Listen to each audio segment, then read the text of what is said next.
we lost Summon Sorcerer, then we lost Overrodon, then we lost Harley Fireworks, and now we just got Harp Horror and Snatch Steel, so we could use it with Isolde as cost.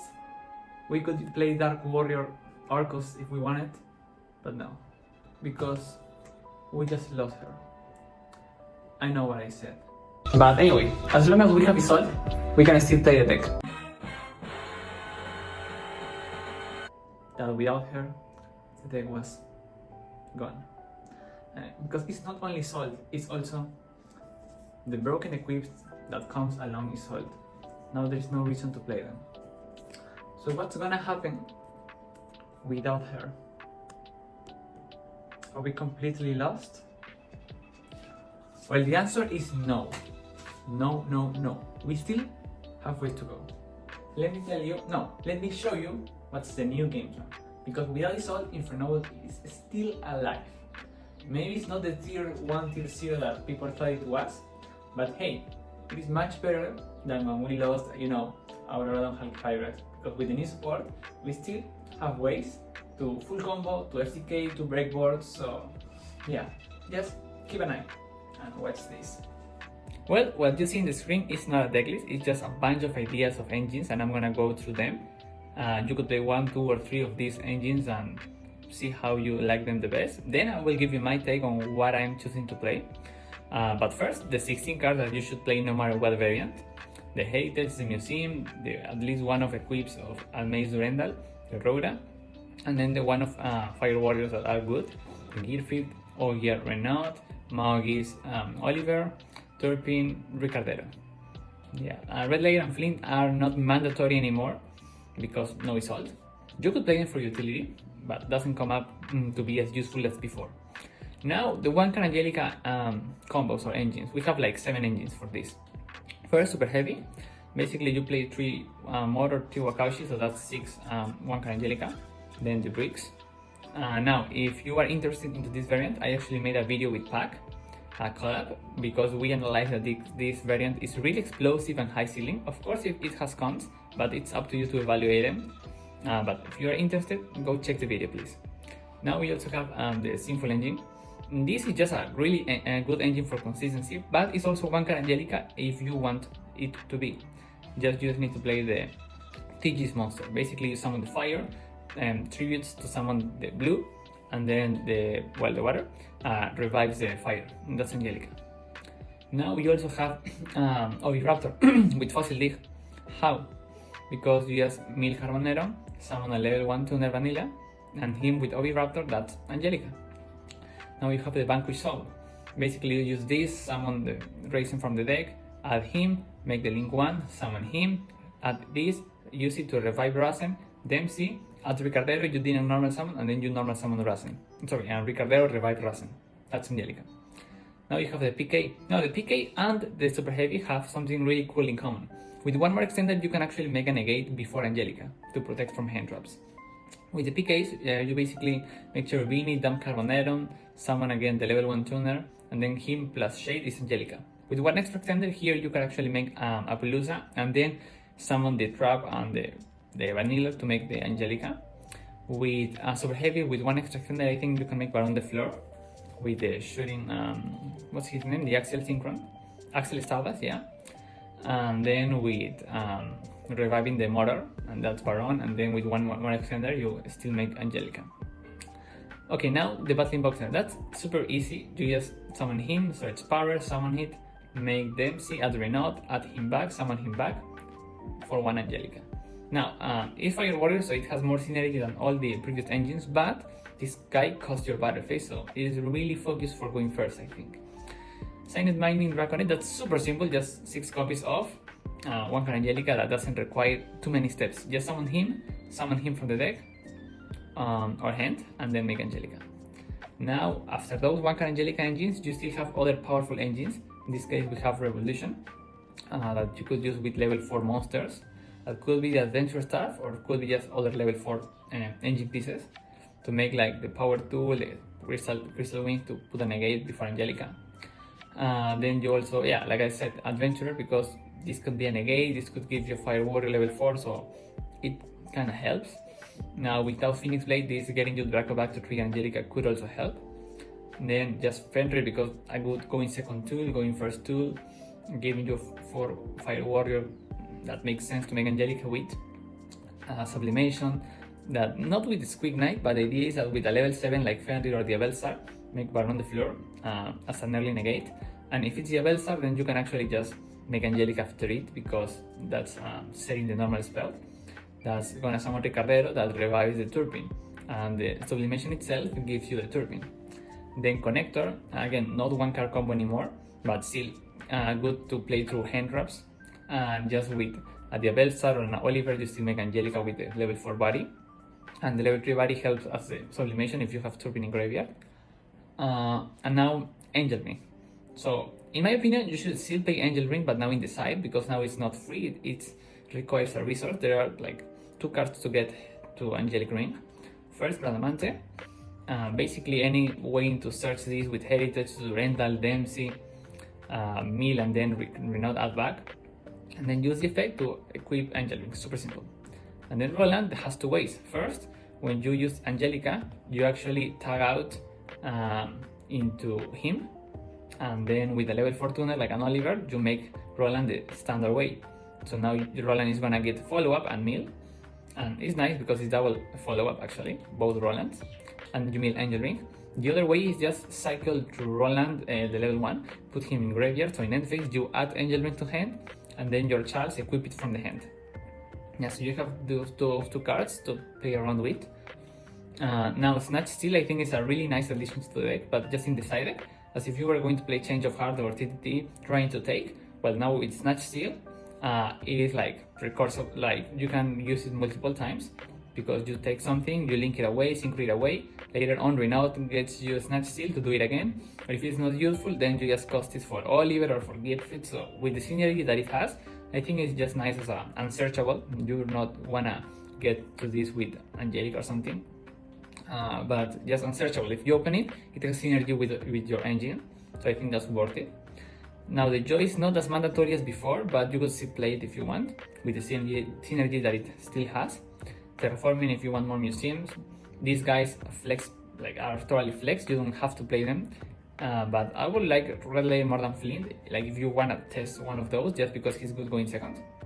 Astolfo, again, you don't need him, but you could try it. Before it was hurting us to cost banishing a warrior, because then Phoenix Blade loses free fire.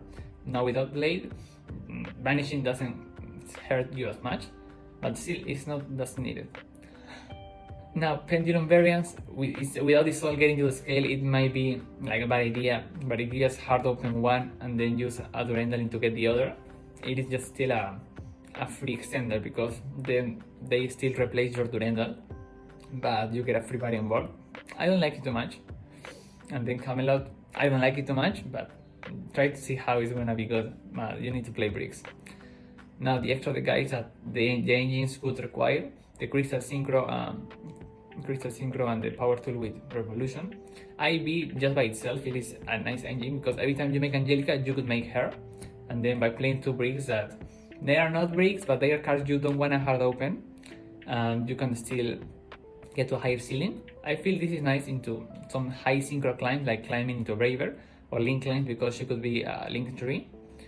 But then it's just a +1, because you invest 2 bodies to make her, and now she's gonna get 2 bodies, so that's gonna be 2 bodies into 3, but that's up to you.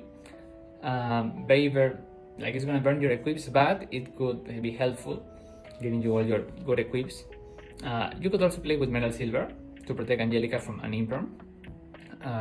You could also use Axel to make the Braver, just because Sinful gets you a 7 and a 1, so that could be an 8, and then if you revive a Ricardero or a Jet Synchro that you want to play, you can make him.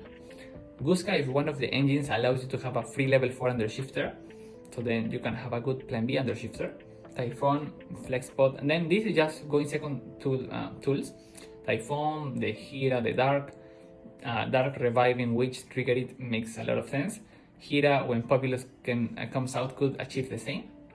Then Selinax could for decays, or could be an Apilus if you want. Now we also have Banshee, but she's not as useful right now. She's like a Dempsey, but the idea is that generic rank 4 that is gonna search you Populous. So when we get the new support, your theory, your decklist could change because you probably wanna test the Populous, the Bonfire into searching him. He's just another witch that doesn't -1. But then the level 7 body is useful for us, so keep that in mind. And then the princess, yeah, she's gonna be probably a staple in the deck. Harder to make without Isolde, but still achievable. And if you use an engine to link climb, then it makes more sense to use her.